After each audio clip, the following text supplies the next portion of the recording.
Hello hello good morning everybody. అందరికీ నమస్కారం.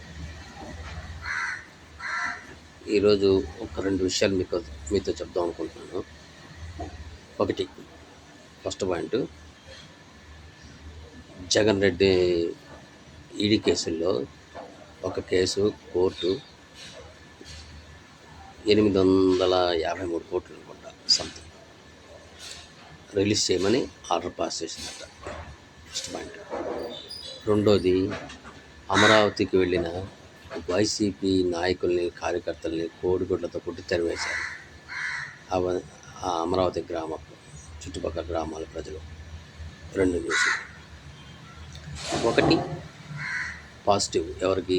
జగన్ రెడ్డికి. రెండోది నెగిటివ్, పార్టీకి జగన్ రెడ్డికి కాదు, పార్టీకి నెగిటివ్. ఏముంది? నథింగ్. నెగిటివ్ న్యూస్ వస్తే దాన్ని ఎట్లా రిపేర్ చేసుకోవాలో బాగా తెలుసు. రిపేర్ చేసుకోవాల్సింది కావాల్సినంత శక్తి, అదే దాచుకునే డబ్బు చాలా ఉంది కదా, దాంతో రిపేర్ చేసుకుందాం అనుకుంటున్నాడు. కానీ ఆ రిపేర్లన్నీ కూడా టెంపరీ రిపేర్లే కనుక ఏదో జరుగుతుంది, అలా జరగనండి, పర్లేదు. కానీ ఇక్కడ ఒక్క విషయం నేను మీరందరూ గమనించాలని కోరుకునేది ఏంటంటే, ఒక ఈడీ కేసులో జగన్ రెడ్డికి ఫేవరబుల్గా ఆర్డర్ వచ్చింది అంటే దాంట్లో నిజమెంతో అబద్ధమెంతో ఆర్డర్ పాస్ చేసిన వాళ్ళకి మాత్రమే తెలుసు. దాంట్లో న్యాయాలేంటో వాళ్ళ చట్టాలకు మాత్రమే తెలుసు. చట్టాలు పూర్తిగా మనకు అవగాహన ఉండవు. కాబట్టి దాని గురించి మాట్లాడాలి అంటే నేను మాత్రం దీన్ని అస్సలు నమ్మడం లేదు. ఎందుకునంటే వ్యాన్పిక్ కేసులోని కొంత ఈ రిలీజ్ అయిన అమౌంట్లో ఉందట. అంటే వ్యాన్పిక్ కేసు ఎవరిది? మ్యాట్రిక్స్ ప్రసాద్, తెలుసు కదా మీకు, మ్యాట్రిక్స్ ల్యాబొరేటరీస్. ఆ తర్వాత మ్యాట్రిక్స్ ప్రసాద్ తర్వాత అది రకరకాల పేర్లు మార్చుకుంది. Again it came back to matrix. మళ్ళీ వయాట్రిస్ సంథింగ్ ఏదో పేరు, మళ్ళీ మ్యాట్రిక్స్గా మారుతోంది అది. సో ఇక్కడ జగన్ రెడ్డి ఆస్తులు రిలీజ్ అవ్వడం ఈడీ కేసుల నుంచి అన్నది పెద్ద క్వశ్చనే కాదు. కానీ వ్యాన్పిక్ కేసు కూడా మాయమైపోతున్నది ఇండైరెక్ట్గా. అంటే మ్యాట్రిక్స్ ప్రసాద్ మళ్ళీ లైవ్లోకి వచ్చేస్తాడు. ఇన్ని సంవత్సరాలు ఈ మ్యాట్రిక్స్ ప్రసాద్ ఏమైపోయాడో, ఎక్కడున్నాడో, ఏం చేస్తున్నాడో ఎవరికీ తెలియదు. Again is coming back. అంటే ఒక ఈడీ కేసులో ఎంతమంది ఉన్నారో అంతమంది దీనివల్ల ఇండైరెక్ట్గా ఫ్రీ అయిపోతున్నారు. ప్లస్ వాళ్ళు అడ్డుగోలుగా దోచిన డబ్బు అంతా కూడా బయట అయిపోవడానికి ఛాన్స్ ఉంది. అది మన ప్రజాస్వామ్యం, మన న్యాయ వ్యవస్థ. అవునా కదా? చెప్పండి. ఈ ప్రజాస్వామ్యాన్ని, ఈ న్యాయ వ్యవస్థని నమ్ముకునే సామాన్యుడు బతుకుతున్నాడు. వాడికి బతుకు లేకుండా చేయటానికి కంకణం కట్టుకున్నాడు వీళ్ళందరూ కూడా. అలాంటప్పుడు ఇలాంటి ప్రజాస్వామ్యం మనకు అవసరమా? నాకు చిన్న అనుమానం కూడా ఉంది ఈ విషయంలో. ఇక 3 ఏళ్ల గడువు ఉన్న ఈ టైంలో, ఎన్నికలకు 3 ఏళ్ల గడువు ఉన్న టైంలో ఒకటిగా ఈడీ కేసులు, సిబిఐ కేసులు అన్నీ కూడా ఇలాగే తేలిపోతాయేమో అని డౌట్ వస్తుంది నాకు. దానివల్ల ఏంటంటే దేశానికి వినాశనం, రాష్ట్రానికి ఎస్పెషల్లీ ఆంధ్రప్రదేశ్కి మళ్ళీ వినాశనం స్టార్ట్ అవుతుందా అని అనిపిస్తున్నది. చంద్రబాబు నాయుడు గారు ఒకటి పుల్లా పేర్చుకుంటూ గూడు కడుతున్నాడు ఆంధ్రాలో ప్రజల కోసం. మళ్ళీ ఇలాంటి అరాచక శక్తులన్నీ కూడా ఒక్కటైతే ఏమవుతుందో తెలియదు. మళ్ళీ మరో 25 ఏళ్ళు 50 ఏళ్ళు ఆంధ్ర వెనక్కి వెళ్ళిపోతుంది. కనుక ఈ విషయంలో కొంచెం జాగ్రత్తగా న్యాయ వ్యవస్థలు కానీ, లేదంటే కేంద్రం కానీ జాగ్రత్తగా ఆలోచించి నిర్ణయాలు తీసుకోవాల్సి ఉంటుంది. ఎందుకంటే సిబిఐ, ఈడీ ఏదో స్వతంత్ర ప్రతిపత్తి గల సంస్థలు అని చెప్తున్నారు. కానీ అక్కడ ఏమీ అటువంటిదేం కనపడటం లేదు నాకైతే. ఒక సామాన్యుడికి అటువంటిది ఏమీ కనపడటం లేదు. ఎప్పుడు ఒక ఈడీ కేసు నుంచి ఆయన బయటపడ్డాడు జగన్ రెడ్డి. ఇంకా చాలా ఉన్నాయి, ఈడీ కేసులు ఉన్నాయి, చాలా సిబిఐ కేసులు ఉన్నాయి, చాలా క్రిమినల్ కేసులు ఉన్నాయి. ఒకటి ఒకటి ఒకటి ఒకటి ఒకటి అలాగా మన న్యాయ వ్యవస్థలో తీర్పులు అనుకూలంగా వచ్చేస్తే మళ్ళీ మామూలే కథ. మళ్ళీ దాచుకోవడం తనకు ఎదురొచ్చిన వాళ్ళని, అదనమాట. అది జరుగుతుంది ఆంధ్రాలో. కనుక దయ ఉంచి ప్రతి వాళ్ళు దీన్ని కొంచెం గట్టిగా ఆలోచించాలండి. ఆలోచించి మన న్యాయ వ్యవస్థ కూడా కొంచెం ఆలోచించాలి. ఎందుకంటే న్యాయ వ్యవస్థకి ఎదురు చెప్పకూడదు, న్యాయస్థానాలకు ఎదురు చెప్పకూడదు, న్యాయస్థానం తీర్పులు తప్పు పట్టకూడదు. ఓకే, ఒప్పేసుకున్నాను, నేను తప్పు పట్టట్లేదు, కొంచెం ఆలోచించండి అని అడుగుతున్నాను. ఒక తీర్పు వచ్చింది అంటే దాని వెనకల ఎన్నో మంచి మంచి విషయాలు, చెడు విషయాలు ఉంటాయి. కానీ నాకు కొంచెం చెడు ఎక్కువ కనబడుతుంది దాంట్లో, నా వరకు అయితే, నా అభిప్రాయం అది. కనుక న్యాయ వ్యవస్థల్లో న్యాయాధిపతులు తీర్పులు ఇచ్చినప్పుడు కొంచెం ఆలోచించి తీర్పులు ఇస్తే, కేవలం చట్టమే కాకుండా కొన్ని సామాజిక పరిస్థితులను కూడా చూసి తీర్పులు ఇస్తే చాలా అద్భుతంగా ఉంటుంది. కొన్ని తీర్పులను చూస్తుంటే అసహ్యం వేస్తున్నది. ఈ విషయమే కాదు, ఇంకా అదర్ ఉన్నాయి. వాటన్నిటిని 1 by 1 మీకు నేను చెప్తాను. ఇది ఆంధ్ర వరకు పరిస్థితి. ఇక గ్లోబల్గా వచ్చారంటే ఇరాను శాంతి చర్చ నుంచి మధ్యలోనే బయటకు వచ్చేసింది. ట్రంప్ స్టేట్మెంట్ ఒకటి ఇచ్చాడు, బ్రిటన్ ప్రధాని రిజైన్ చేస్తాడు అని చెప్పేసి. వితిన్ 2 daysలో బ్రిటన్ రిజైన్ చేసింది. బ్రిటన్ ప్రధాని రిజైన్ చేసాడు. ఎందుకు చేశాడంటే ఆర్థిక పరిస్థితి చక్కదిద్దలేని పరిస్థితిలో ఉంది కాబట్టి చేతులు ఎత్తేసి ఆయన రిజైన్ చేశాడు. అమెరికా అంత శక్తివంతంగా ఎలా ఎదిగింది? అక్కడ అందరూ వలసదారులే కదా. ప్రపంచ దేశాల నుంచి, అన్ని దేశాల నుంచి అక్కడికి వెళ్ళి వాళ్ళ మేధా సంపత్తిని అక్కడ ఉపయోగించడం వల్లే కదా అమెరికా ఎదిగింది. కానీ ఈ మేధావులందరూ ఎందుకు ఆలోచించరు? ఏం జరుగుతుంది ప్రపంచంలో?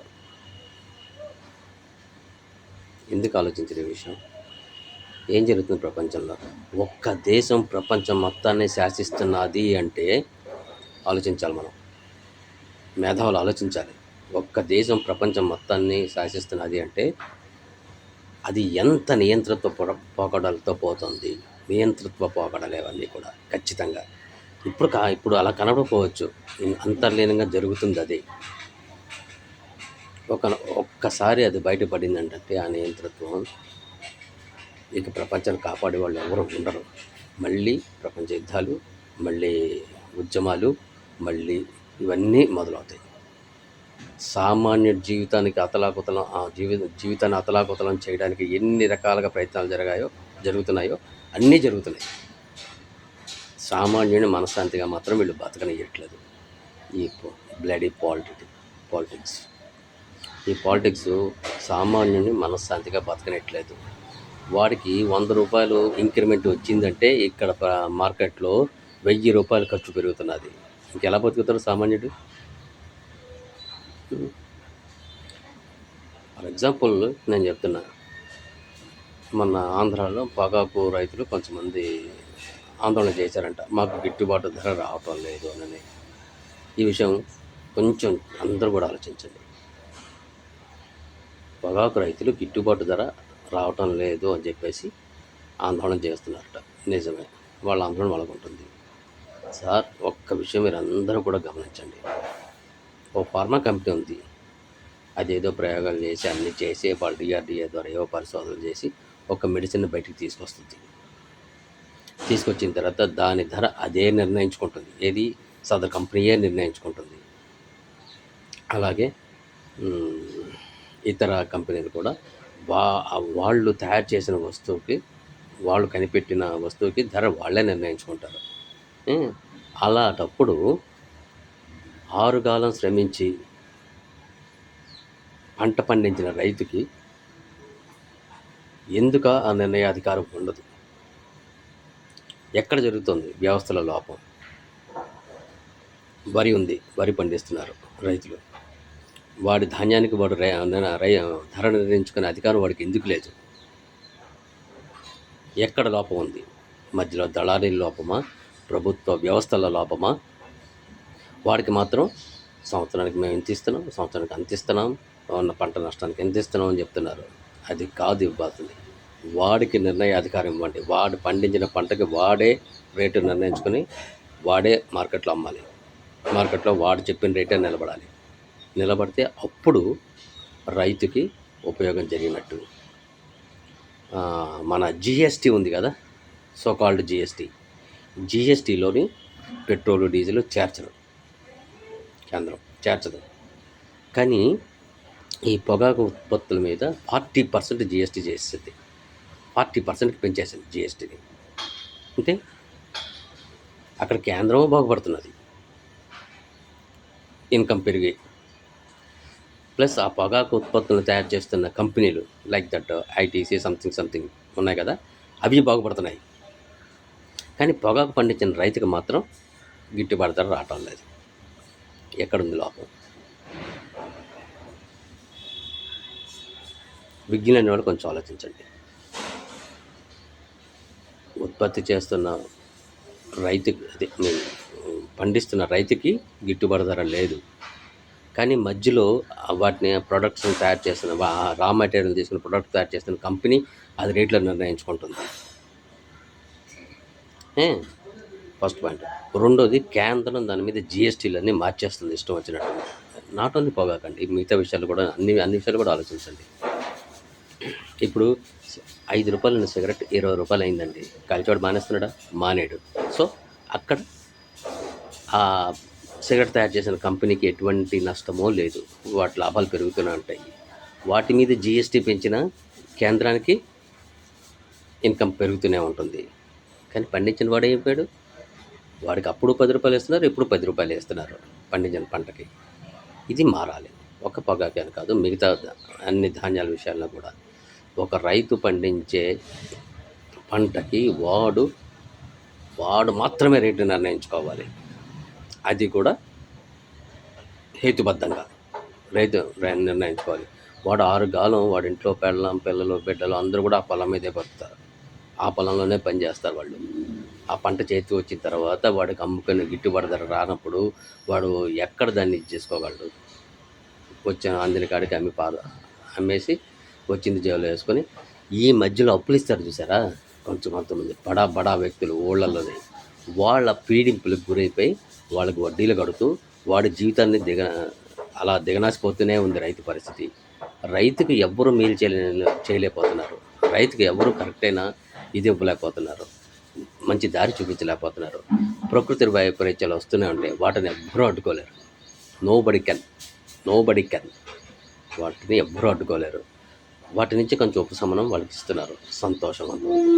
కానీ అల్టిమేట్గా నా అభిప్రాయం ఏంటంటే, రైతు తను పండించిన పంటకి తానే ధర నిర్ణయించుకునే నిర్ణయాధికారం రైతుకి ఇవ్వాలి. ఇస్తేనే రైతు బాగుంటాడు, పంటలు పెరుగుతాయి, ధరలు తగ్గుతాయి, సామాన్యుడు బతుకుతాడు. ఇప్పుడు బాగా సంపాదించినవాడు, తరాలుగా 10 తరాలకు సంపాదించినవాడు, 10 తరాలకు సరిపడా సంపాదించినవాడు హాయిగానే ఉంటాడు. వాడికి రేటు పెరిగినా తగ్గినా వాడికి ఏమీ అస్సలు ఫరక్ పడదు. సామాన్యుడు ఈరోజు బియ్యం ఒక 60 రూపాయలు ఉన్నాయంటే, 60 రూపాయలు ఏంటి రా బాబు కొనుక్కోలేము, సరే 10 కేజీలు కొనేది 5 కేజీలు కొనుక్కుందాం, మనం 5 కేజీలు కొనుక్కొని గంజి తాగి బతికేద్దాం అని చెప్పి ఈ రోజువారీ వాళ్ళు హ్యాపీగా బతికేస్తున్నారు, ఖర్చులు తగ్గించుకొని.